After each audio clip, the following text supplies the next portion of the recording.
Protests on the streets of Venezuela turning deadly after President Nicolas Maduro declares victory. The violence on Sunday, very real. The bomb went off near some motorcycle police, wounding several. Election day clashes between protesters and police claiming at least 10 more lives. At least one candidate has been murdered, shot to death. Venezuela was once the richest country in Latin America.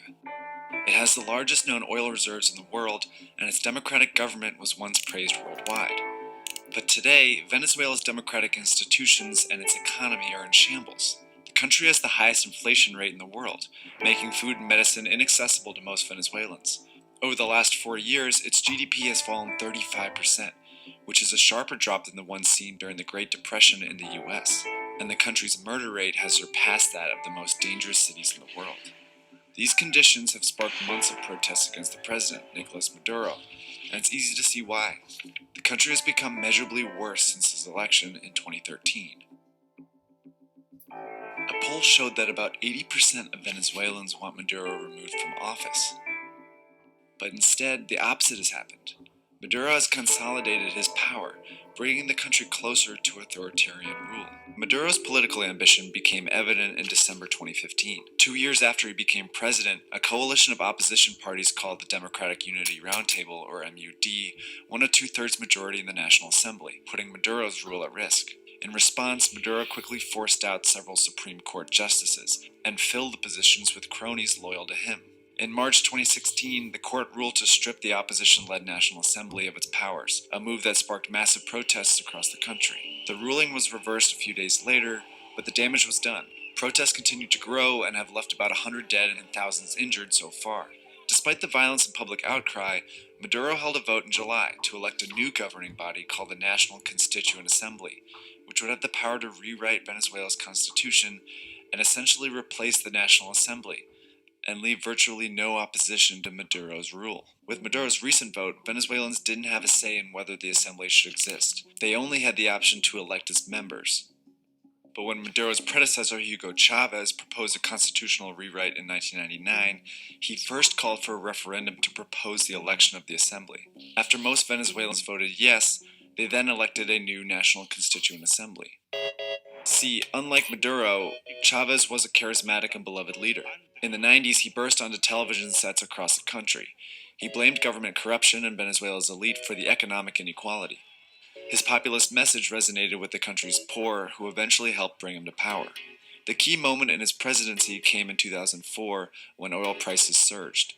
Venezuela's petroleum-dependent economy started booming, and Chavez went on to spend billions from the profits on social welfare programs for the poor. He subsidized food, improved the educational system, built an enviable healthcare system, and reduced poverty by more than half. These programs certainly helped the poor, but they served a purpose for Chavez as well. In order to be re-elected, he needed to keep these millions of poor Venezuelans happy, so he rigged the economy to do just that. He didn't scale back Venezuela's dependence on oil, and his unrestrained spending led to a growing deficit, which meant all of these programs would be impossible to sustain if oil prices fell. After Chavez's death, when Maduro took office as his handpicked successor, that's exactly what happened. Oil prices plummeted in 2014, and Maduro failed to adjust. Hyperinflation has made medicines and food that were once subsidized unaffordable for Venezuelans poor, who now make up about 82% of the population. Like Chavez, Maduro has also rigged the economy to keep himself in power, but this time it's not benefiting the poor. He's exploited a complex currency system put in place by Chavez. Maduro set the official exchange rate at 10 bolivars per US dollar, but only his friends and allies have access to this rate. In reality, the Venezuelan currency has become basically worthless. Most Venezuelans get their dollars on the black market, where the rate is about 12,000 bolivar per dollar. The military, which got complete control of the food supply from Maduro in 2016, is reportedly profiting off this currency crisis. They import food at Maduro's special currency rate and sell it on the black market for a massive profit. So for military generals and political allies of Maduro, the crisis has offered a lucrative opportunity which has helped Maduro stay in power. Venezuela, of course, a country where prices double every few weeks and a monthly salary isn't enough to buy meat for one family meal. Venezuela's official currency, the bolivar, is almost worthless. Even the most basic goods cost millions. Nowadays, prices for just about everything are in dollars. the government is letting them circulate freely. A partir de noviembre, empecé a recibir. Starting in November, we started using only dollars and to write down people's names who use dollars. Because the Bolivar is useless. I was selling something to people for 20 million bolivars, and soon after I couldn't buy anything with those 20 million.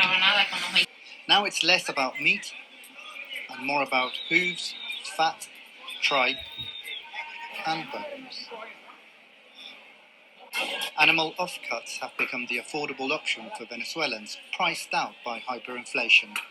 Anything makes a good soup or stew. Y jefe, lo veo comprando pellejo. Y todo. Es lo que le alcanza. Antes podía comprar.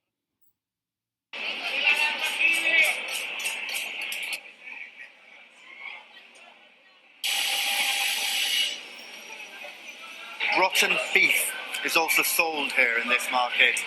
It smells strong. It's got flies all over it. Y la gente come eso, lo compra. Se lo compro porque imagínate que van a hacer. Lo más barato. Pienso que como está la situación, la gente compra lo que sea ahorita para el consumo. Porque no tiene con qué pagar un kilo de carne, no puede comprar un kilo de pollo. La gente no tiene cómo comprar un kilo de pollo porque el dinero no le abastece. A kilo of beef costs up to a third of the monthly minimum wage. De aquí hasta esa curva en el Paraguas, hasta ahí se paraban los carros. Rennie is a taxi driver in Caracas. He used to get good business at the university campus. Hoy en día, como lo ves, parece un desierto, como todo en Venezuela. Todo en Venezuela está vuelto un desierto. Taxi drivers can't find spare parts to fix their cars. And even if they could, they cost a fortune in Venezuela. Ese es el repuesto. Es el repuesto que se me echó a perder y bueno. Buen día. Rennie's car has broken down, so he's lost his income. Bombín del croche. No es el mismo. Es parecido, mas no es el mismo. The shopkeeper can't get the part Rennie needs from his suppliers. They don't want to import merchandise because the people right now in Venezuela, they don't have money to spend to fix their car. Muchas gracias, pe. Hasta luego. Rennie tries another shop. ¿Cuánto son? Nada menos. Esto todos los días lo suben, todos los días. Tú pides 20, te mandan 2, no te estoy mintiendo, 2. ¿Cómo puede trabajar usted así? No lo puedo comprar porque está muy caro. The alternative is to fix the broken part. Rennie goes to yet another shop to buy a small piece of rubber. He tells us this neighborhood is dangerous, so we film with a smaller, more discreet camera. A mechanic inserts the piece of rubber inside the broken part. Rennie heads back home. The car park below his apartment is a graveyard of broken down vehicles. Un problema tener el carro así, no en óptimas condiciones, pues, porque de esto dependo y me está presentando esta falla. Entonces, esta parece que no es la goma. No es la goma que He spent the equivalent of 2 days' work buying the wrong piece of rubber. He heads back to the mechanics. Voy a ponerlo, si no te traigo el carro. Round 2. Esto solamente ocurre aquí en Venezuela.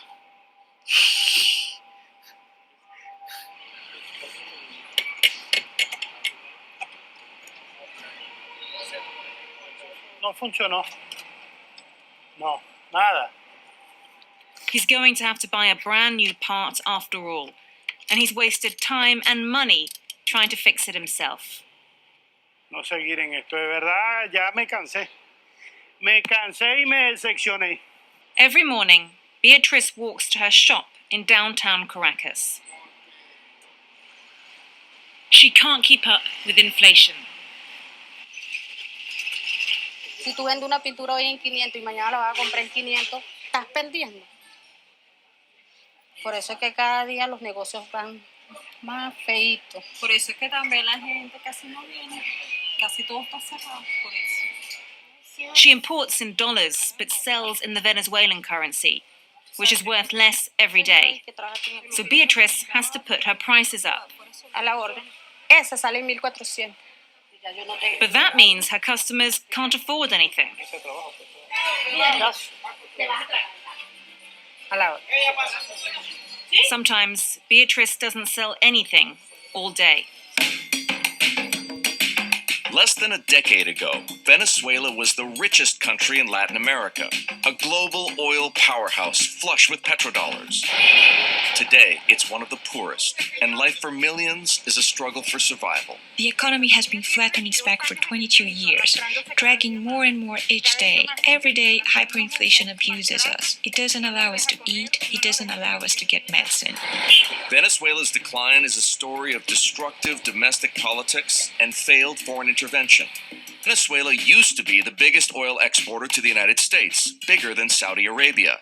But since 2019, U.S. sanctions have kept the country from selling most of its crude and forced it into default. Imposing economic sanctions on the knowledge that this is going to hurt the population as a whole, it is essentially kind of targeting civilians, or at least doing something that you're aware generates significant collateral damage among non-combatants. According to government figures, the economic embargo has wiped out some $50 billion a year of export revenue. Si Venezuela no puede producir petróleo y venderlo, if Venezuela can't produce oil and sell it, can't produce and sell its gold, can't produce and sell its bauxite, can't produce iron, etc., etc., and can't earn a revenue in the international market, how is it supposed to pay the holders of Venezuelan bonds? The U.S. sanctions go back to the presidency of George W. Bush and continued under Barack Obama. They intensified during the Trump administration, especially after Venezuela's 2018 election. Maduro won, but international observers said his victory was a sham. The country with the world's largest proven oil reserves does not have gasoline, so farmers can transport their food from the countryside to the city.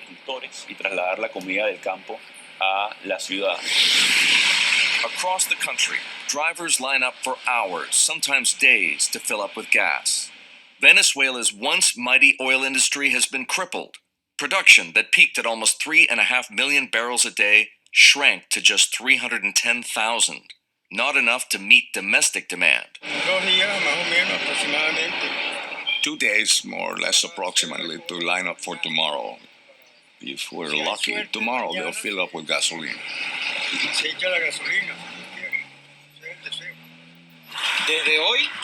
From today until tomorrow. I have to spend the whole night here until tomorrow. It's a disaster. A total disaster. Losing a day, a whole day of work, of rest, an entire day.